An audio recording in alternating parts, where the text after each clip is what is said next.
मैं doctor Deepak Singh, allied science specialist. आज हम एक टॉपिक डील कर रहे हैं नर्वस सिस्टम्स का, स्पाइनल कॉर्ड। स्पाइनल कॉर्ड जैसा आप जानते हैं कि सेंट्रल नर्वस सिस्टम, हमारे बॉडी में दो नर्वस सिस्टम होता है, central nervous system and peripheral nervous system. तो सेंट्रल नर्वस सिस्टम्स में दो पार्ट होते हैं, एक है ब्रेन, दूसरा है स्पाइनल कॉर्ड। इसलिए कि दोनों ब्रेन जो सेंट्रल नर्वस सिस्टम जो ब्रेन में होता है वह भी कंट्रोल करता है बॉडी को, और जो स्पाइनल कॉर्ड में होता है वह भी कंट्रोल करता है बॉडी को। फर्क है कि जो स्पाइनल कॉर्ड नहीं कर पाता है उसके लिए ब्रेन होता है। जैसा कि हम जानते हैं कि ये ब्रेन है, जो ब्रेन आपके जिसमें न्यूरॉन से बने हुए हैं ये, और ये स्कल में ये सिचुएट है।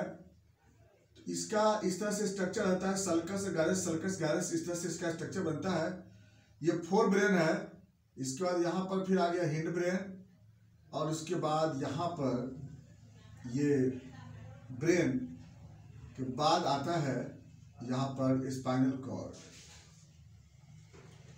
अब थोड़ा सा देखते हैं कि इसमें होता क्या है स्पाइनल कॉर्ड में। तो जैसा कि हमें मालूम है कि ये जो स्पाइनल कॉर्ड एक नर्व का बंच है। ये यहाँ पर न्यूरॉन्स है ना। वह न्यूरॉन्स जैसे यहाँ पर डूरा मैटर है, ग्रे मैटर, ये ग्रे मैटर जहां पर न्यूरॉन्स है, इसका एक्सॉन ऐसे आता है, और ये एक्सॉन बॉडी के लिए क्या होगा, यहां से जो सेरेब्रल कॉर्टेक्स है यहां से न्यूरॉन आए होंगे, बॉडी के लिए गए होंगे। हर पार्ट से न्यूरॉन से एक्सॉन बना होगा और बॉडी के पार्ट तक क्या होगा, चाहे वो सेरेब्रल कॉर्टेक्स के पार्ट से हो, मिड ब्रेन से हो या हिंड ब्रेन से हो, इस सारे जगह से ऐसे एक्सॉन के पार्ट आए होंगे और बॉडी को सप्लाई किया होगा।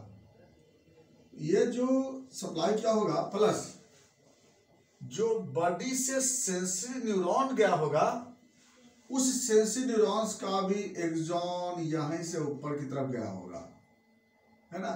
सेंसरी न्यूरॉन्स का जो एक्सॉन होगा वह नीचे से ऊपर गया होगा।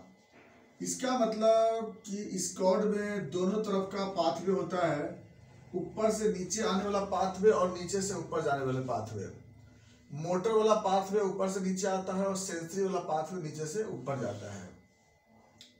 तो सेंसरी न्यूरॉन्स जिसका हम लोग देखते हैं कि जो सेल बॉडी यहाँ पे होता है, और ये सेल बॉडी यहाँ से इसका डेंड्राइट्स आया होगा और यहाँ से एक्सॉन ब्रेन तक जाता है। यहाँ है सेल बॉडी, यहाँ से डेंड्राइट्स आता है, यहाँ से एक्सॉन जाता है। कुछ ऐसे मोटर न्यूरॉन्स होते हैं जो स्पाइनल कॉर्ड में भी होता है, उसका एक्सॉन बाहर निकलता है।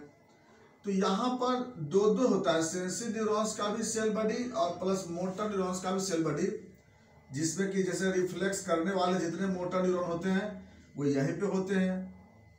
तो यहाँ और ब्रेन में अंतर क्या होता है कि बीच में है सेल बॉडी, बाहर की तरफ एक्सॉन।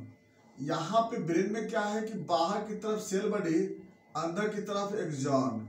सेल बॉडी का जो कलर होता है वह ग्रे कलर का होता है, इसलिए इसको हम लोग बाहर की तरफ जो दिखाई देता है उसको ग्रे मैटर कहते हैं। और जो एक्सॉन होता है जिसे माइलिन शीथ होता है, माइलिन शीथ फॉस्फोलिपिड का बना होता है, ये व्हाइट कलर का होता है, तो इसको हम लोग व्हाइट मैटर बोलते हैं। अब स्पाइनल कॉर्ड में यहाँ पर सेल बॉडी होता है, तो ग्रे मैटर यहाँ पर क्या हो जाएगी, ग्रे मैटर यानी ग्रे कलर का होगा, और जो एक्सॉन जो बाहर तरफ निकलेंगे उसको बोलते हैं हम लोग व्हाइट मैटर बोलते हैं। तो ग्रे कलर अंदर, व्हाइट मैटर बाहर की तरफ। इस तरह से जो स्पाइनल कॉर्ड में दोनों बात होती है, क्या क्या होती है, एक्सॉन भी है प्लस सेल बॉडी भी है। यानी एक तरह से कॉर्ड के जैसा एक बना हुआ एक स्ट्रक्चर है जो कि ब्रेन से आता है और ब्रेन में जाता भी है, दोनों काम होता है इसमें। अब ये बात जो समझ गए कि एक ये कॉर्ड लाइक स्ट्रक्चर है, इसीलिए इसको हम स्पाइनल कॉर्ड कहते हैं, कॉर्ड लाइक स्ट्रक्चर। अब इसमें से जो न्यूरॉन है वो कुछ न्यूरॉन इसमें एंटर भी करता है, कुछ न्यूरॉन बाहर निकलता भी है। इसमें सेल बॉडी भी है और एक्सॉन का फाइबर भी है। इसलिए जब सेल बॉडी है वो बीच में है, फाइबर इसका क्या होता है बाहर की तरफ है। तो इसलिए अंदर की तरफ ग्रे कलर, बाहर की तरफ व्हाइट कलर, जो कि ब्रेन में बाहर की तरफ, बाहर में कैसा है ग्रे कलर और बीच अंदर की तरफ व्हाइट कलर। खैर बात उसकी हम नहीं चल रहे, हम लोग बात तो चल रहे कॉर्ड पे सीधे चल रहे हैं हम लोग। अब ये स्पाइनल कॉर्ड कहाँ से कहाँ तक होता है ये भी देख लें हम लोग। तो स्पाइनल कॉर्ड जो हम लोग यहाँ देखते हैं, जो हिंड ब्रेन जो बोलते हैं, तो हिंड ब्रेन का जो पोस्टीरियर पार्ट में यहाँ पर होता है मेडुला ऑब्लोंगाटा, ऊपर में पॉन्स, सेरिबेलम, सेरिबेलम, पॉन्स और मेडुला ऑब्लोंगाटा।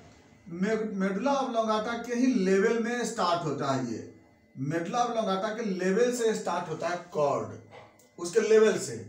और जिस स्कल बोन के फोरामेन से आता है उसको बोलते हैं फोरामेन मैग्नम बोलते हैं।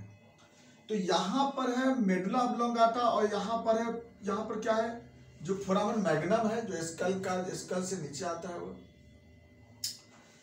नंबर 2, ये जो कॉर्ड है ये वर्टिब्रल कॉलम के अंदर होता है, जिसको हम लोग न्यूरल कैनाल बोलते हैं या फिर स्पाइनल कैनाल कहते हैं।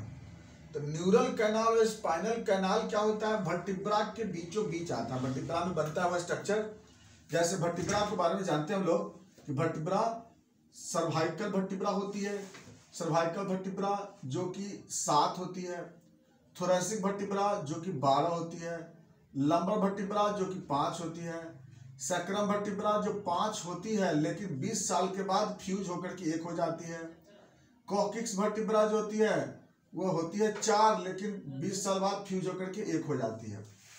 ये जो वर्टिब्रा है, ये वर्टिब्रा में देखेंगे क्या कि वर्टिब्रा का जो स्ट्रक्चर आप देखेंगे तो इसमें इस तरह का स्ट्रक्चर इसमें बनता है वर्टिब्रा में, और यहाँ पर रहता है कैनाल रहता है। तो इसी जो कैनाल जो रहता है ना, इसी कैनाल को हम लोग बोलते हैं स्पाइनल कैनाल बोलते हैं, या इसी को हम लोग न्यूरल कैनाल कहते हैं। इसी न्यूरल कैनाल से स्पाइनल कॉर्ड नीचे की तरफ आता है और ये कॉर्ड इसी में रहता है ना। अब ये जो वर्टिब्रा है, ये वर्टिब्रा यहाँ से लेकर के और नीचे तक ही आता है। अब एक क्वेश्चन आया, वर्टिब्रा के लेवल के अनुसार स्पाइनल कॉर्ड जो होती है, अब इसके लेंथ के बारे में थोड़ा सा हम डिटरमाइन करते हैं। यानी कि हम समझ गए कि ये जहाँ पर फोरामेन मैग्नम है वहाँ से C1 स्टार्ट होता है, C1 ऐसे करते करते C7 यही समाप्त हो गया, C2, C1, C5, C7 तक, फिर T12 पर खत्म होगी। फिर उसके बाद क्या होगा, T12 यहाँ पे खत्म होगी, उसका L1 और L2, यानी कि लास्ट में यह वर्टिब्रा, यह स्पाइनल कॉर्ड जो होती है वर्टिब्रा के लंबर 1 या लंबर 2 तक ये एक्सटेंड रहती है। यानी कि ब्रेन स्टेम से होते हुए और लंबर तक ये रहता है, और लंबर में 1 या 2 तक रहता है। मतलब अगली बात है कि ये इसमें जो आपको मिलेंगे लेंथ, ये लगभग 42 से 45 सेंटीमीटर इसका लेंथ होता है स्पाइनल कॉर्ड का। अगली बात है, बच्चों में इसका जो लेवल होता है वह L4 तक रहता है, चिल्ड्रन में यह L4 तक रहता है, और एडल्ट में यह L1 या L2 तक ही रहता है। बट यह स्पाइनल कॉर्ड। अगली पॉइंट, ये जो यहाँ से जो न्यूरॉन जो निकलेंगे यहाँ से, तो दो वर्टिब्रा के डिस्क से निकलता है। वो वर्टिब्रा का डिस्क किसको बोलते हैं, तो इसको बड़ा कर देते हैं हम लोग कि जैसे ये वर्टिब्रा है, मान लिया सपोज है, और ये क्या वर्टिब्रा है, तो ये दोनों के बीच में यहाँ पे कार्टिलेज होता है इंड पे, तो इस कार्टिलेज को ही बोलते हैं वर्टिब्रल डिस्क बोलते हैं। तो कार्टिलेज होता है सॉफ्ट होता है, उसका काम क्या है, उसको प्रोटेक्ट करना। तो जिस फोरामेन से निकलता है उसको हम लोग इंटरवर्टिब्रल फोरामेन कहते हैं। इंटरवर्टिब्रल फोरामेन, इंटरवर्टिब्रल फोरामेन से क्या होती है, नर्व यहाँ से निकलता है, इसको नर्व रूट कहते हैं, इसी का नाम बोलते हैं नर्व रूट। तो नर्व रूट हो गए, जो नर्व रूट कहाँ से निकलती है, इंटरवर्टिब्रल फोरामेन से बनती है, और ये डिस्क बोलते हैं दो वर्टिब्रा के डिस्क। ये सारे ये देखो C1 C2 से निकलता है, C2 C3 से, C4 C5 से, इस T1 T2 से, L1 L2 से, ऐसे ऐसे निकलते चले जाते हैं। तो ये कॉर्ड जो होती है स्पाइनल कॉर्ड ये यहाँ पर जहाँ समाप्त होती है यह L1 L2 तक समाप्त होती है। दूसरी बात है, जो स्ट्रक्चर बनाता है इस स्ट्रक्चर को हम बोलते हैं कोनस मेडुलरिस बोलते हैं। तो कोनस मेडुलरिस बोलते हैं, कोनस मेडुलरिस। आगे जो बात बताते हैं कि जो यहाँ से नर्व स्पाइनल कॉर्ड L2 तक समाप्त हो जाती है, L1 से L2 तक, लेकिन जो नर्व है वो तो कॉक्सिक्स तक निकलता है। तो आखिर यहाँ से जो नर्व अब जो निकलेंगे वह नर्व यहाँ से ऐसे निकलते हैं, L3 L4 से, L2 L3 4 से, L4 L5 से, L5 S1 से, S1 S2 से, S3 S4 से, S4 S5 से, कॉक्सिक्स से। तो इस तरह का जो स्ट्रक्चर जो बनाता है कि लास्ट वो कॉक्सिक्स फोर्थ से भी नर्व निकलता है उसके बीच से, डिस्क से। तो इसका जो स्ट्रक्चर जो बनता है, ये जो स्ट्रक्चर होता है घोड़ा के पूंछ के जैसा बनता है, इसलिए इस स्ट्रक्चर को हम बोलते हैं कॉर्डा एक्यूना बोलते हैं, कॉर्डा एक्यूना। तो यहाँ पर इसको कोनस मेडुलरिस बोलते हैं। और इसके बाद जो कॉर्ड है वो बनता तो नहीं है, तो यहाँ से बनता है कॉर्डा एक्यूना बनता है। अगला जो पॉइंट आते हैं कि जो इसका प्रोटेक्शन जो होती है, इसके लिए क्या होता है कि लेयर होता है कुछ मेनिंजेस, इसको बोलते हैं मेनिंजेस लेयर बोलते हैं, जिसमें कि एक सबसे अंदर में एक लेयर होती है, एक अंदर लेयर जो कि ये नर्व से डायरेक्ट अटैच रहता है, ब्रेन से डायरेक्ट अटैच रहेगा। और सेम ऐसे ब्रेन से अटैच होते हुए, और ये अटैचमेंट ब्रेन को अटैच करते हुए, ब्रेन के साथ अटैचमेंट रहता है, ये उसको कवर करते हुए, और ये अटैच करता है, ये लास्ट में ये आता है S4 तक जाता है, याद रखेंगे S4 तक ये जाती है ये स्ट्रक्चर। S4 से फिर ये क्या होती है, ऐसे ये फिर रिटर्न होकर के और फिर इसको ऐसी ढंग से कवर करती है। ये जो कवर स्ट्रक्चर जो बना है इसको पाया मैटर बोलते हैं। तो पाया मैटर जो होती है पूरे ब्रेन को कवर किए हुए है, स्पाइनल कॉर्ड को कवर किए हुए, और लास्ट में वो जो होती है वो नीचे तक जाती है, S4 तक जाती है। ये स्ट्रक्चर आगे चल करके फिर क्या होगी आगे बताते हैं। वह एक फाइनल टर्मिनलिस एक स्ट्रक्चर बनाएगी, जिसके बारे में हम बताते हैं आपको आगे, वो कैसे बनाती है उसको लेके चलते हैं आगे। इसके बाद जो सेकंड जो आपको मिलेगा, सेकंड वह है यहाँ पर एरेक्नोइड लेयर। एक सेकंड जो लेयर बनता है उसको बोलते हैं एरेक्नोइड लेयर। और यह एरेक्नोइड लेयर इस पाया मैटर के जस्ट ऊपर होता है। और एरेक्नोइड लेयर और पाया मैटर के बीच जो स्पेस होती है उसको हम लोग बोलते हैं सब एरेक्नोइड स्पेस कहते हैं, उसको हम लोग सब एरेक्नोइड स्पेस कहते हैं। और ये जो सब एरेक्नोइड स्पेस है, यह सब एरेक्नोइड स्पेस बोलते हैं, जिसमें क्या रहते हैं, CSF रहता है इसमें, ठीक है। उसमें मिलेगा आपको CSF मिलता है, सब एरेक्नोइड स्पेस में जल्दी उसमें मिलेगा आपको CSF। नेक्स्ट जो पॉइंट आती है इसमें लोग देखते हैं आगे कि अगला जो लास्ट जो लेयर होता है इसके ऊपर में एक मिलेंगे आपको ये लेयर, इसको हम बोलते हैं डूरा मैटर बोलते हैं। डूरा मैटर जो कि बाहरी लेयर है, फाइब्रस कोट है ये, और स्ट्रॉन्ग लेयर है ये।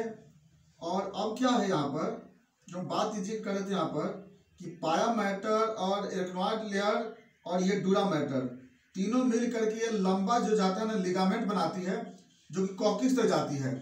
इस लिगामेंट को हम बोलते हैं, इस लिगामेंट को कहते हैं लोग फाइलम टर्मिनलिस बोलते हैं, फाइलम टर्मिनलिस बोलते हैं। यहाँ से जो बनती है क्योंकि तीनों मर्ज कर जाता है, पाया मैटर प्लस एरेक्नोइड लेयर और प्लस डूरा मैटर, तीनों जो होता है एक बनता है, क्या यहाँ पे बनता है, एक बनता है फाइलम टर्मिनलिस बनता है। अब ये डूरा मैटर और एरेक्नोइड लेयर, ये दोनों के जो स्पेस होता है इसको बोलते हैं सब ड्यूरल स्पेस बोलते हैं, सब ड्यूरल स्पेस बोलते हैं। एरेक्नोइड लेयर और पाया मैटर के बीच में जो स्पेस होती है इसको सब एरेक्नोइड स्पेस कहते हैं। इसी में CSF रहता है, और ये CSF क्या करता है, ये प्रोटेक्शन करता है। ये किसको प्रोटेक्शन करेगी, ब्रेन और स्पाइनल कॉर्ड। ये वेंट्रिकल से बनता है CSF, वेंट्रिकल से बनता है, वेंट्रिकल से बनने के बाद या इसी स्पेस में ये सर्कुलेट करता है, मूव करता है। इस तरह से यह स्ट्रक्चर बनाता है, मेनिंजेस लेयर बनाता है ये, तब इसको बोलते हैं, तीनों को बोलते हैं मेनिंजेज। क्या बोलते हैं? मेनिंजेज। तो मेनिंजेज लेयर जो होता है वो पूरे कवर क्यों रहता है। तो अब यह था इसका स्पाइनल कॉर्ड के बारे में। अब हम लोग एक बार इसका एक बार रिव्यू को बता देते हैं। स्पाइनल कॉर्ड जो कि ये सेंट्रल नर्वस सिस्टम्स का एक पार्ट है, सेकेंड पार्ट है। फर्स्ट पार्ट ब्रेन, दूसरा ब्रेन स्टेम से लेकर के और L1 और L2 तक ये एक्सटेंड रहता है। थर्ड जो इसका है मेडुला ऑब्लोंगाटा से इसका पॉइंट स्टार्ट होती है जो यहाँ तक समाप्त हो जाती है। अगला पॉइंट कि नीचे में एक कॉर्डा इक्विना बनाता है जहाँ पे वह लास्ट कोकिक्स तक नर्व जाता है। नेक्स्ट पॉइंट जहाँ पे इंड होती है उसको कोनस मेडुलरिस बोलते हैं। इसके बाद जो इसको पूरे को कवर क्यों रहता है जिस लेयर से, उसको हम लोग मेनिंजेस लेयर बोलते हैं। यहाँ से जो नर्व निकलता है उसको हम लोग नर्व रूट बोलते हैं। और एक और पॉइंट है प्लेक्सस। सर्वाइकल फोर से लेकर और सर्वाइकल फोर से लेकर T1 तक कुछ यहाँ पे नर्व यहाँ मोटा होता है, क्योंकि यहाँ से नर्व जो होता है अपर एक्सट्रीमिटी के लिए ना जाता है। जो बल्क में रहता है नर्व, बल्क की वजह से इसको बल्की बोलते हैं, मतलब मोटा को बल्की बोलते हैं। तो यहाँ पर कुछ मोटा होता है। और दूसरा जो मोटा जो पार्ट होता है यहाँ पर T9 से लेकर के T12 के बीच में कुछ बल्क होते हैं। तो यहाँ पर जो बल्क होता है उसको सर्वाइकल प्लेक्सस बोलते हैं। और जो नीचे में बल्क होता है T9 से लेकर T12 तक, इसको हम लोग लंबर प्लेक्सस बोलते हैं। तो ये दो प्लेक्सस हो गई। इसका काम क्या होता है, तो यहाँ पर से नर्व निकलता है इसलिए प्लेक्सस बोलते हैं। इतना हमें स्ट्रक्चर के बारे में मालूम हो गई। और ये था मेरा स्पाइनल कॉर्ड, और बाकी बातें हम लोग इसका नेक्स्ट वीडियो में चलते हैं। थैंक्स।